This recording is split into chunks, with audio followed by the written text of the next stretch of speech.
Hi everybody, my name is Rhys Barber. I'm the audiologist here at Audiology Associates. We upload new earwax removal videos every Monday, Wednesday and Friday at 9 PM UK time, so please consider subscribing.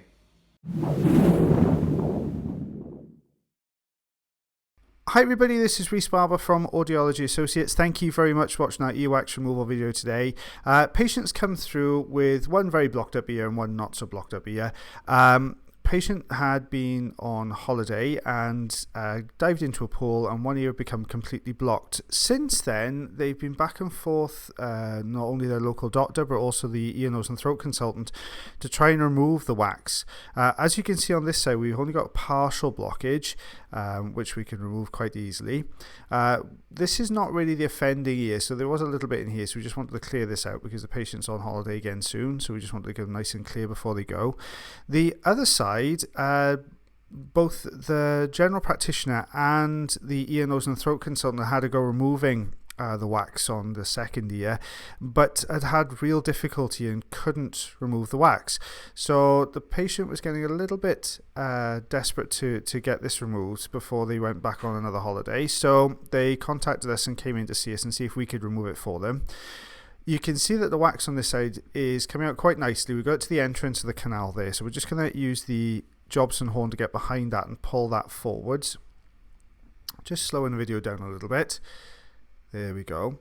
So with this, you can see with the wax, it's not huge amounts that are in these ear canals, but the canals themselves are very small, so it means that it becomes a little bit more difficult, and they're a bit of an awkward shape. So the canal actually widens the further in you go, so you end up with a very wide piece of wax sitting in a very narrow ear canal. So we can see there's lots of olive oil being put in here on the advice of both the general practitioner and the ear, nose and throat consultant, just to try and soften this wax up a little bit to make it easier to remove. So we're using the standard sized Zollner tube here just to suction some of this excess oil away, which is what just flicked up on the camera there. So we're going to go in now and see if we can get a grip on this chunk of wax. Now, the wax itself is very hard. It's formed perfectly to the shape of the ear canal, but in a round ball shape, which means it's not the easiest thing to get hold of. I mean, the consultant had quite a bit of difficulty trying to maneuver this down the canal and get it out. So what we're doing at the moment is, when you've got these sort of ball shape pieces of wax that are a little bit too wide to fit out the ear canal, I always try and take away the looser sections first on the surface before we try and maneuver this out. So you can see I'm just trying to get a grip on any loose edges there. We've taken one chunk away already. Just working on this right side, see if we can break any smaller pieces away. But it's difficult to get a grip on. Now we've taken that one side away there, it's difficult to get a grip on. Not the easiest of waxes because of its shape being round and the size of it being very close to the canal walls. Things like Jobson horns, which you'll see in a little bit, when we try and use a Jobson horn, we have to have enough of a gap to work between the wax and the canal wall. And if we don't have that, then what happens is the Jobson horn tends to push the wax further in. So that's why I'm relying a little bit more heavily on the suction at the moment, just to try and, because the suction will hold on to the wax and bring it down the canal, which is going to help us to sort of move it out of the canal, but also break little pieces off as it's moving down. You can see the olive oils work down the side, but this piece is just so big that it's just not so big in relation to the size of the ear canal, I should say, really, that it's just not budging down the canal very well. I can turn it, which is what I'm trying to do here. I'm trying to spin the wax because I can see that this section is not going to break away very well. So I'm trying to hold on to this front section to bring this down. Now we've created a little bit of a leading edge, so we'll just see what happens with the crocodile forceps. As we try and put it wide enough to get a grip, as we close the forceps, see the whole thing spins and moves backwards. So which is why it's difficult to use other tools. You can see from that shot then that how close to the canal walls the whole edge of this wax is. So now I've got to use the suctioner to bring this back forwards down the canal. trying to lift to get a hold of a smoother side of the wax there. So just lifting from the base, trying to turn this piece of wax around.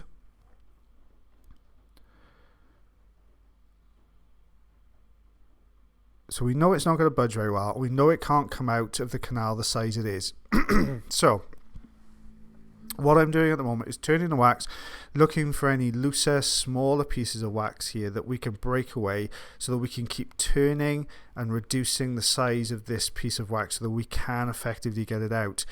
Now I've got a grip on it here, so I'm trying to see if we can bring it forward enough to sort of wedge it. We've got a little leading edge of looks like a bit of dry skin or dry flaky bit of wax there. Just trying to get above it with the Jobson horn. You can see as we try and get past the wax, because obviously the Jobson horn's only going to work if we can get past the wax or bring it forwards, or if the wax is soft enough that we can get a grip into it, but the wax is too hard to get the grip in and it's too close to the canal walls to be able to pull forward. So we're going to go back in with the crocodile forceps now. We've got a hold of that little edge, but that's just broken away, so it's come away from the center of the wax. So we're going to go back to the suction again now. I think this is why the consultant had a bit of difficulty trying to remove this. Obviously, when you get a lot of this movement to the wax, as there is there, it's difficult to get this out then, because you really have to work on the wax and break it down and spend a long time sort of breaking this down. You are very reliant with this particular type of wax here on how tolerant the patient is as well, because obviously you're going to be moving the wax around in the canal, so there is going to be a little bit of rubbing. You may get the odd mild pinching or mild scratching as this is moving around. So as long as the patient is happy for you to continue, and you must always check in with your patient when you're doing this, then you can carry on. Our patient was an absolute star. They were a real trooper. They sat through a lot to get this out, but they really wanted this out. So you can see we've got a smooth edge now. We turned the wax a little bit. So trying to hold on to this smoother edge now, trying to work it through this narrowing here. We can see we've got a little bit of a gap on the right hand side, so I'm just going to attempt the Jobson horn in there. Yeah, it doesn't look big enough. We're just going to size it up, see if we can get above in that gap there. See, as you try and push down to get the grip on the front end of the wax here to bring it forwards, it's actually just pushed it further in. So quite a lot of patience needed with this this type of wax removal. You can see that sometimes the wax becomes so hard that the olive oil has difficulty penetrating into the wax, but we're starting to loosen some of this wax at the front end here, so you can see it's just starting to kind of flake away a little bit.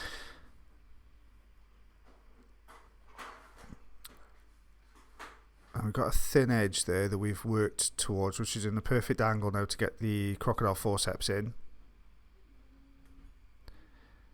Just holding on. See, as we try and break, because there's a rounded shape to that leading edge, as we close the forceps, what the jaws of the forceps do is run along that rounded edge, so it actually turns the wax back around, so you don't get the grip you need.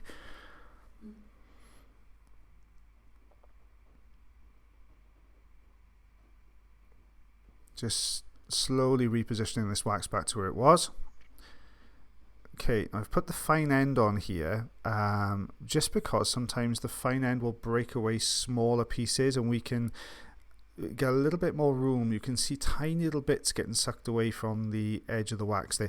Now obviously anything we take away from this wax is going to make it just that little bit easier to get this out. So I'm using the size of the fine end to be able to spin this wax a little bit more effectively than using the standard size on the tube.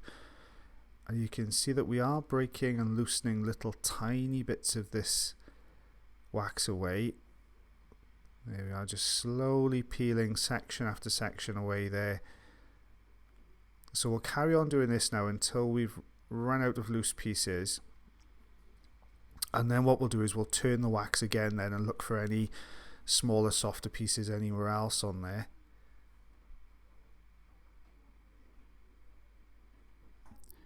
You can see just how sticky this wax has become as well. So it's really sticking to the canal walls when we're turning it around, making it a little bit more difficult to turn. So we're just going to aim for the top section now, which is a little bit harder. You can see it's moving quite freely in the canal. And this part of the ear canal is quite wide, so it means that it can move quite freely here. It's when we bring it forwards that we keep getting it stuck. So we're just dragging or gently sort of dragging the fine end down the front end here of this wax, just to break off any smaller pieces. And then we turn it now. You can see we've got a looser piece there, so we'll just remove that as well. Just constantly maneuvering the wax, making it smaller, just to try and sort of fit it out the entrance of the canal here. There we are. Got a good grip on a nice loose section there at the front. And that's broken quite a bit off the front and side there, so that's good. That's going to make it just that a little bit smaller. Just going to try and maneuver this out of the canal, see if it's small enough yet to fit out.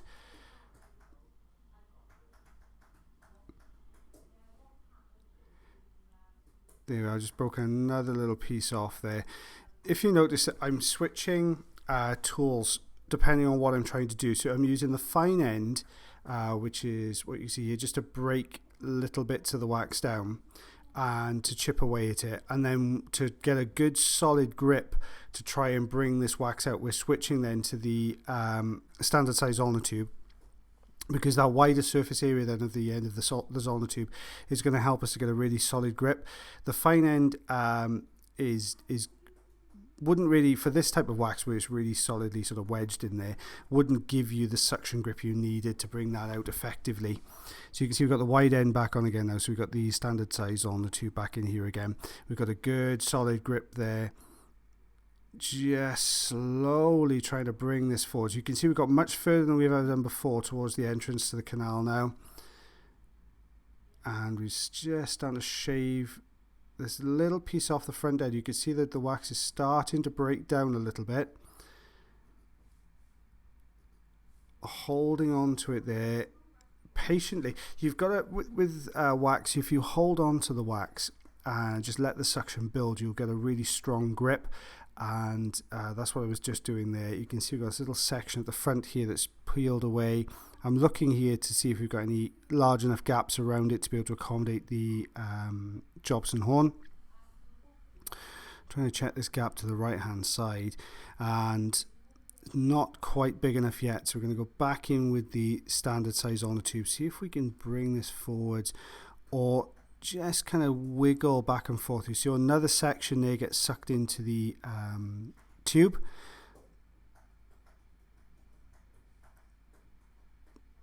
There we go, just trying to turn, to wiggle, just to maneuver a little bit. Now we're starting to get a bit of movement now. Really kind of trying to wiggle this down the canal. We've got it through that narrow section, so now we're just at the entrance. We're going to try the Jobson horn now. Really pressing up. Before, when we were trying to use the Jobson horn, there's not a great deal of movement in the canal. So if you're pushing up against the I went back in. You can, when you're trying to push up against the canal wall, there's no flexibility to the canal wall, so it's difficult to get the Jobson horn between the wax and the wall itself.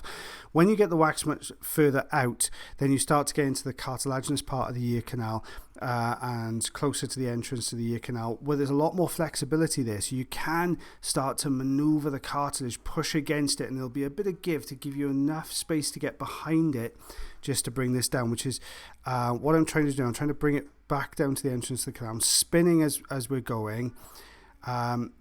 Imagine you're trying to get a very specific shape, like almost like a U shape through a narrow entrance. You're going to try and get the leading edge through first and pull the rest through after. That's what I'm trying to do here. So as I'm trying to pull, I'm trying to turn to bring the wax down.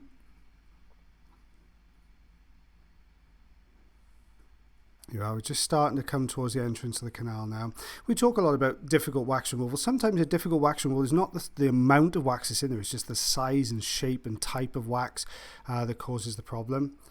Just going to use the crocodile forceps, see if I can get a good enough grip to pull this forwards, just to pull it through that gap a little bit more. It's brought it down. So we're so close to the entrance to the canal now. We're almost there.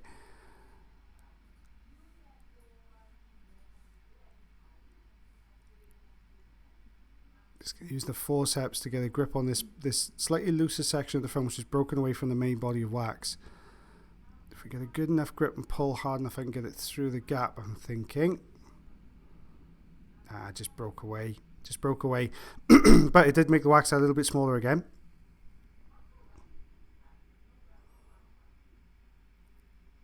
Slowly rolling this again now. Bring it sideways down the canal. Now this looks more promising. We're getting a little bit more movement to this front end of wax. And we've got a slightly angular piece here. So we're going to see if we can get a grip here. Move back a little bit. So I'm not going to try again with those with the forceps. Let's try the smaller fine end again now. Let's see if we can turn this now. We've got it further towards the outer part of the ear canal. At least break a little bit more off. There we are. Now we're turning it so we get the flatter, smoother edge. Now we've got a better chance of getting a good grip on this now with this flatter, smoother edge there. So we're going to switch back now to the standard size ulnar tube. Pop that on top of here. Let the suction build a little bit. There, now we're at the entrance to the canal. We've really moved this out now. We've got it much further forward. This is where the delicate part of the procedure comes in. If we go in there too heavy-handed now, we're going to push this wax exactly back where it was. So we need to really kind of pull it out as far as we can to wedge it in the canal, bend the cartilage using the top end of the Jobson horn there to really get behind it and push down, and out it comes. Now we can get behind it again. Bring it the rest of the way out. There we go. Out it pops. And we'll take a good look behind that. You can see the eardrum there. You can see where it's been wedged down in there as well. That pinkness and redness, and obviously where we've been spinning this wax to make it smaller. It's just to aggravate the skin a little bit. I'll take that loose a little bit away. And there's the eardrum there looking healthy. Patient very relieved to get that out of their ears. You can see it wasn't a massive amount of wax, but compared to the size of the canal was very small. But patient really happy to have that out, especially with so many people have tried and failed in the past. So yeah, really pleasing one to do. Thank you very much for watching our video today. If you did enjoy the video, then please like. If you're not subscribed already or you'd like to do so, you can click the subscribe button here. If you'd like to check out some more of our videos, they're also up there. Now, if you want to follow us, you can do on Facebook, Twitter, Instagram, and also check our website if you want to know a little bit more about us. As always, guys, until the next time, take care.